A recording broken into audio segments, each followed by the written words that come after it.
नमस्कार दोस्तों, हमारे YouTube चैनल में आपका स्वागत है। इस वीडियो में हम बात करेंगे उन शेयरों के बारे में जो आज फोकस में रह सकते हैं।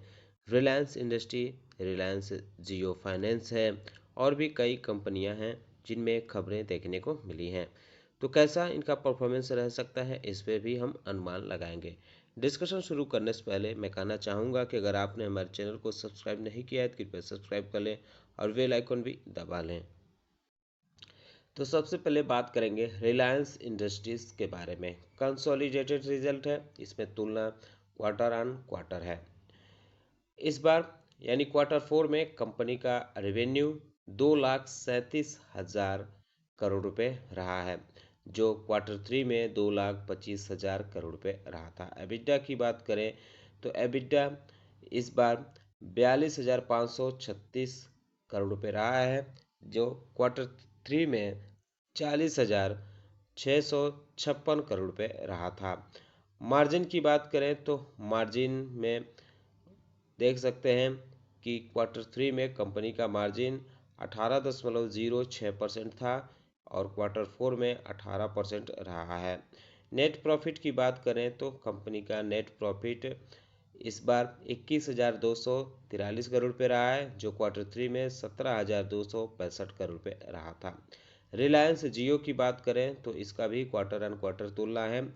रेवेन्यू क्वार्टर ऑन क्वार्टर 2.32% बढ़ा है, यानी इस बार के क्वार्टर 4 में कंपनी ने 25,959 करोड़ रुपये रेवेन्यू दिखाया है, जो क्वार्टर 3 में 25,368 करोड़ रुपये रहा था। एबिटा की बात करें तो ये 2.52% बढ़ा है, 13,612 करोड़ रुपये रहा है, जो क्वार्टर 3 में 13,277 करोड़ रुपये रहा था।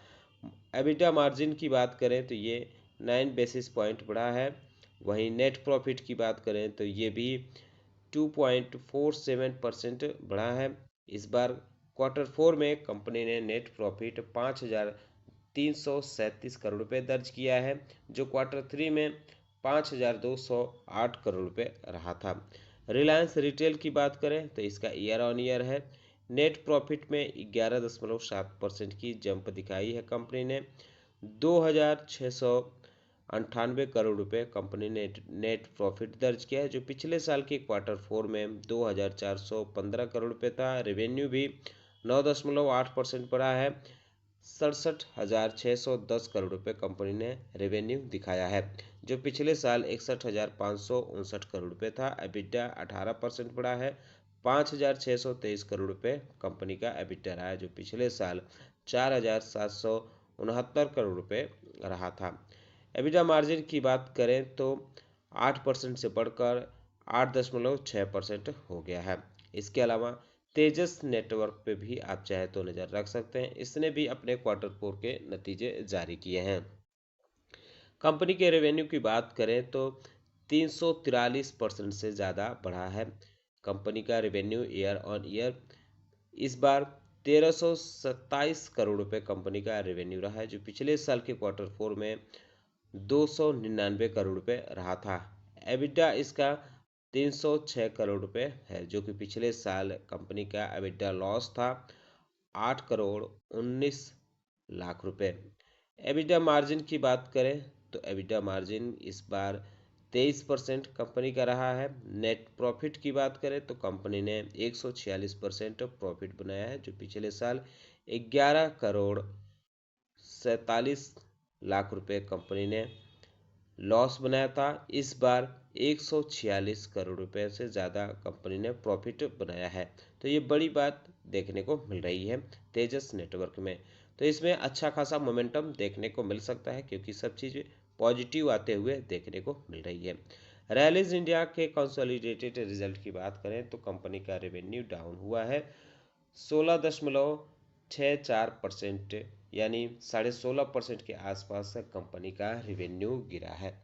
436 करोड़ रुपए कंपनी ने रेवेन्यू दर्ज किया है, जो पिछले साल के क्वार्टर 4 में 523 करोड़ रुपए देखने को मिला था। एबिटा की बात करें तो ये 6 करोड़ रुपए रहा है। पिछले साल कंपनी का एबिटा लॉस था 64 करोड़ रुपए के आसपास। मार्जिन 1.37% दिखाई है कंपनी ने, और कंपनी का लॉस जो है वो इस बार कम हुआ है। पिछले साल के क्वार्टर 4 में 69 करोड़ रुपए कंपनी ने लॉस दिखाया था, लेकिन इस बार 21 करोड़ रुपए महज दिखाया है। इसके साथ ही कंपनी के बोर्ड ने डिविडेंड का भी ऐलान किया है, अप्रूव कर दिया है। ₹2.5 पर शेयर के हिसाब से ये डिविडेंड देगी। महिंद्रा लॉजिस्टिक की बात करें तो इसका रेवेन्यू 14% बढ़ा है। 1450 करोड़ रुपए कंपनी ने रेवेन्यू दर्ज किया है, जो पिछले साल के क्वार्टर 4 में 1272 करोड़ रुपए देखने को मिला था। एबिटा हालांकि 11% से ज़्यादा गिरा है। 56 करोड़ 61 लाख रुपए कंपनी ने एबिटा दर्ज किया है, जो पिछले साल के क्वार्टर 4 में 63 करोड़ 72 लाख रुपए रहा था। मार्जिन की बात करें तो मार्जिन भी 110 बेसिस पॉइंट गिरा है। 5% से घटकर इस बार 3.9% कंपनी का मार्जिन आ गया है। नेट लॉस 12 करोड़ 85 लाख रुपए रहा है। पिछले साल महज 82 लाख रुपए कंपनी लॉस दिखाई थी, यानी कंपनी का लॉस भी बढ़ा है। इसके अलावा कंपनी ने ₹2.5 पर शेयर के हिसाब से फाइनल डिविडेंड का भी अप्रूवमेंट दे दिया है। इसके अलावा कंपनी ने राम प्रवीण स्वामीनाथन को एज ए एमडी और सीईओ अगले 5 साल के लिए दोबारा नियुक्त करने के लिए अप्रूवल दी है। हॉटसन एग्रो प्रोडक्ट्स लिमिटेड के बारे में बात करें तो कंपनी ने अपने क्वार्टर 4 के जो नतीजे जारी किए हैं, रेवेन्यू 14% से ज़्यादा बढ़ा है। कंपनी का 2047 करोड़ रुपए कंपनी ने रेवेन्यू दिखाया है, जो पिछले साल 1789 करोड़ रुपए देखने को मिला था। एबिटा भी 46% से ज़्यादा बढ़ा है। कंपनी का 203 करोड़ रुपए एबिटा रहा है, जो पिछले साल के क्वार्टर 4 में 156 करोड़ रुपए रहा था। मार्जिन की बात करें तो 247 बेसिस पॉइंट बढ़ा है। 8.74% से बढ़कर 11.21% कंपनी की मार्जिन हो गई है। प्रॉफिट में जबरदस्त जंप देखने को मिल रही है, 108%। कंपनी ने इस बार 52 करोड़ रुपए के आसपास टोटल नेट प्रॉफिट दर्ज किया है, जो पिछले साल के क्वार्टर 4 में 24 करोड़ 98 लाख रुपए रहा था, यानी करीब करीब 25 करोड़ रुपए के आसपास कंपनी का नेट प्रॉफिट देखने को मिला था। इनके अलावा आप चाहें तो आज Tata consumer products, ICICI prudential life insurance company, Tata Elxsi, Mahindra and Mahindra finance और एमसीएक्स लिमिटेड, हट मैकी इंडिया लिमिटेड, साइंट डीएलएम और 361 वार्म लिमिटेड, इन पे भी नज़र रख सकते हैं, क्योंकि ये कंपनियां अपने क्वार्टर 4 के आज नतीजे जारी करेंगी। इसके अलावा कुछ कंपनियों में खबरें भी देखने को मिल रही हैं, जैसे इंडियन ओवरसीज़ बैंक, आप चाहे तो इस पर नज़र रख सकते हैं। कंपनी के बोर्ड की मीटिंग हुई थी, जिसमें फंड रेज के लिए मंजूरी दे दी गई। 1000 करोड़ रुपए कंपनी डेप्थ उठाएगी। इसके अलावा 5000 करोड़ रुपए इक्विटी के जरिए उठाएगी। पटेल इंजीनियरिंग पे भी नज़र रख सकते हैं।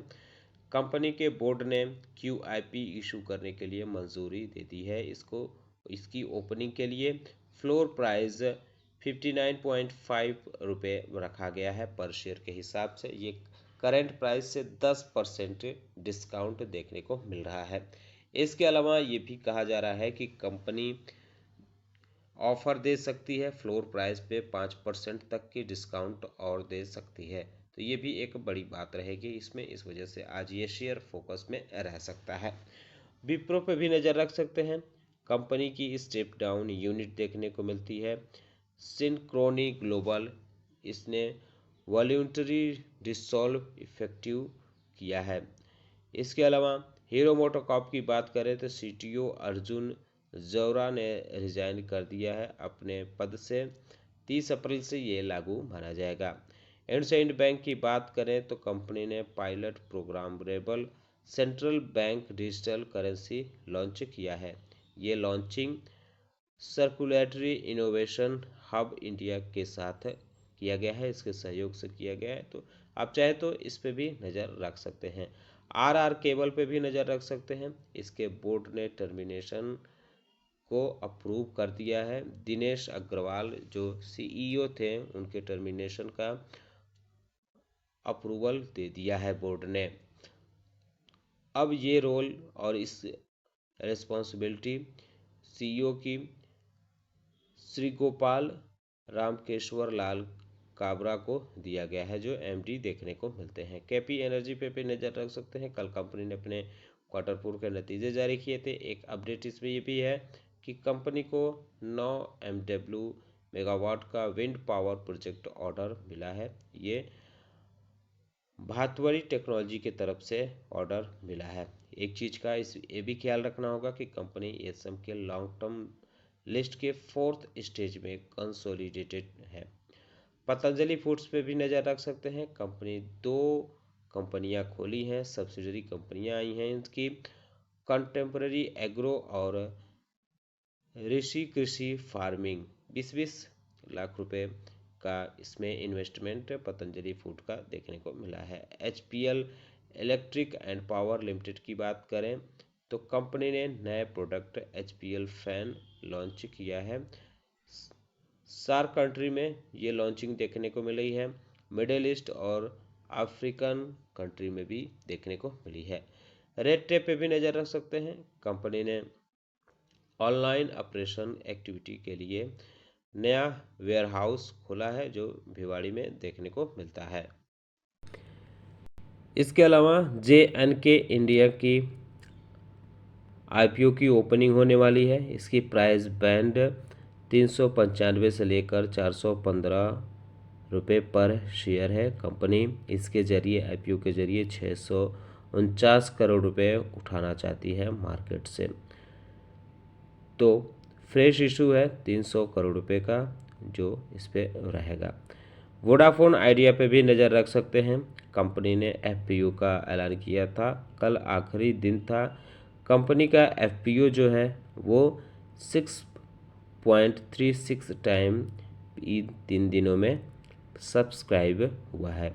इंस्टीट्यूशनल इन्वेस्टर जो हैं उन्होंने 17.56 टाइम सब्सक्राइब किया है, जबकि नॉन इंस्टीट्यूशनल इन्वेस्टर की 4.13 टाइम्स देखने को मिला और रिटेलर्स की 0.92 टाइम देखने को मिला है। इसके अलावा इंद्रप्रस्थ मेडिकल कॉरपोरेशन पे भी नज़र रख सकते हैं। इसमें बल्क डील की खबरें देखने को मिली थी। Quant mutual fund quant small cap fund ने 5.5 लाख शेयर खरीदे हैं, यानी करीब करीब 0.59% की खरीदारी हुई है। 249.59 रुपये पर शेयर के हिसाब से। रमा स्टील ट्यूब्स में भी ऐसी चीज़ें देखने को मिली है। बंसल राशि ने 80 लाख शेयर बेचे हैं, यानी 1.5% के आसपास 12.07 रुपये पर शेयर के हिसाब से ये बिकवाली देखने को मिली है। दानी service, Likhitha infrastructure, premier explosive solar, active pharma science और यूकेन इंडिया पे नज़र रख सकते हैं। इन कंपनियों को एसएम के शॉर्ट टर्म लिस्ट में डाला गया है। इसके अलावा Dynacons systems and solution, IIFL finance, Kaushalya infrastructure development corporation को एसएम के शॉर्ट टर्म लिस्ट से बाहर किया गया है।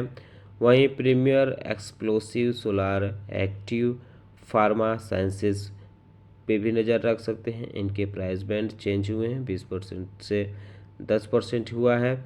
Bajel projects, Hind refractories, Manorama industries, Ramco systems का भी 10% से 5% हुआ है प्राइस बैंड, यानी सर्किट लिमिट।